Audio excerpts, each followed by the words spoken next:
Պարոն Շարամյանյան, խնդրո առական որն է, որ ներկայացված չեն այն օբյեկտիվ հանգամանքները, երբ ադրբեջանցիները արդեն Ստեփանակերտի մատուցներում են, մարդիկ ինչ վիճակում են, ինչ պետամիջը հեռացնման տակ։ Այսինքն դուք դրա հետ խնդիր ունեք, որ օբյեկտիվ հանգամանքներ նշված չեն, թե դուք ինչու ընթերցեցիք այդ հրամանագիրը։ Հարգելի լրագրողներ, ինչ վերաբերում է դատական process-ին, ինչը առաջի դատական նիստ այսօր կայացել է։ Ես կանարադառնամ ձեր բոլոր հարցերին հաջորդ դատական նիստին, երբ ինձ հնարավորություն կտան, որպես վկա հարցաքննվելու, եւ կներկայացնեմ իմ դիրքորոշումները։ Ես ձեզանից ներողություն եմ խնդրում, բայց այսօր չեմ ուզում այդ հարցերին անդրադառնալ։ Եթե կա ուրիշ հարցեր։ Նախագահ, Արցախի թեմակալ առաջնորդի վերաբերմունքը ձեզ համար սպասել է, թե դա էլ էր հարված թիկունքից նաև ձեզ։ Չեմ ուզում մենք շտապենք տարբեր մեկնաբանություններ անենք այդ process-ի հետ կապված։ Ամենացավալին այն է, որ մենք բոլորս ականատես ենք լինում գործող իշխանության եւ եկեղեցու միջև այդ հակադրությանը, իմ կարծիքով դա չպետք է հայնրանացվել եւ դա պետք է իրականացվել փակ դռների հետևում, պատշաճ կարգով, առանց լայն հասարակությանը ներգրավելու եւ չեմ ուզում մեկնաբանություններ տամ, մենք կսպասենք մինչեւ եւ եկեղեցու մեջ ներսում ինչ զարգացումներ կլինի, ինչ որոշումներ կլինեն եւ ըստ այդմ մեր դիրքորոշումը կհայտնվի։ Պարոն Շարամանյան, թեև զրուցել եք այդ տեղի ունեցածից հետո կամ առաջ։ Այո, հաջորդ օրը ես իր հետ հանդիպել եմ, այո։ Ինչ եք զրուցել, ինչ եք մեկնաբանել։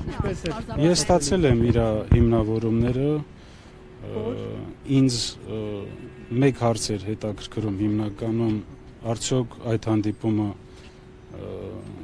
համաձայնեցված էր իրենց ղեկավարի վեհապարի հետ եւ ստացել եմ բացասական պատասխան։ Եվ ըստ դրա իմ եզրակացությունները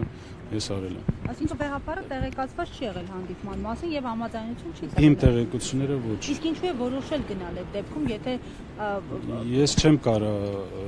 ինչ է ձեզ ասել։ Մեկնաբանել, ինձ թվում է դա իրեն։ Ամեն դեպքում, պարոն Շարամյան, ստացվում է, որ վեհապար Հայրապետը, որը Արցախի թեմա ամեն գնով պահեց, սխալվեց, հա, որովհետև իշխանությունները բազմիցս պնդել են տարբեր ներկայացուցիչներ, որ Արցախ գոյություն չունի, այսինքն սխալվել է, որ Սրբազանը շարունակել է թեմակալ առաջնորդ մնալ։ Ես կսպասեմ մինչև համապատասխան որոշումը։ Նաև գործընկերոջից հարցը շարունակելով տեսակետ կա նաև, որ հակաեկեղեցական այդ արշավը սկսեց այնից հետո, երբ որ վեհապարը Հռոմի Պապի հետ հանդիպման ժամանակ արցախցիների վերադարձի հարցը բարձրացրեց։ Այդ դեպքում Արցախի թեմի առաջնորդի այս քայլը ինչպես է որակում։ Ես նույն հարցին ստիպված եմ մի քանի անգամ անդրադառնալ։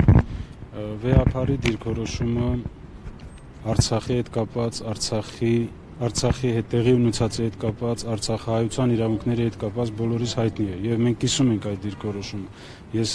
հնարավորություն եմ ունեցել հանդիպել վեհապարի հետ մի քանի անգամ եւ շնորհակալություն եմ հայտնել իրեն այդ դիրքորոշման համար։ Չեմ ուզում միջամտեմ եկեղեցու ներքին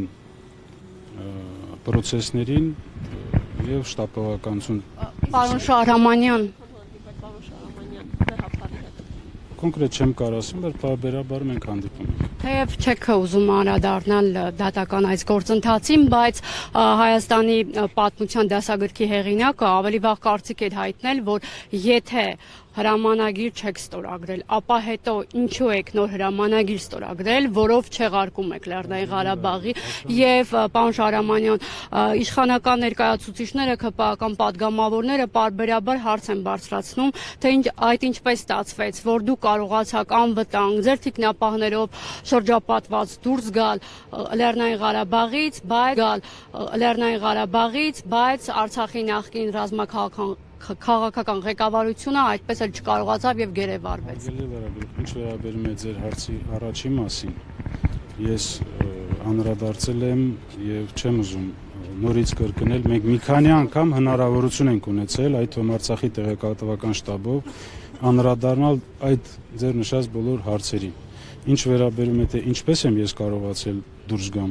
այդ իրավիճակից եւ տեղափոխվել Հայաստանի Հանրապետություն։ Ես այս պահին էլ չեմ ուզում ձեր հարցին պատասխանել, քանի որ դեռ կար process-ներ, որոնց հնարավոր է ձեր հարցին պատասխանը խանգարի։ Հիմա այդ process-ները ավարտված չեն։ Չէ, ոչ, ավարտված չեն։ Պարոն նախագահ, մյուս գործով ինչ process կա, մյուս գործի շրջանակում ուր է հասել Որ գործի։ Ձեզ կանչում էին հարցաքննության, որով որ նաև Սամվել Բաբայանն էր կանչվել, թե լսվել։ Ես այդ գործով հարցակրվել եմ որպես վկա եւ սպասենք հետագա զարգացումներին որոշումներ։ Շնորհակալ եմ։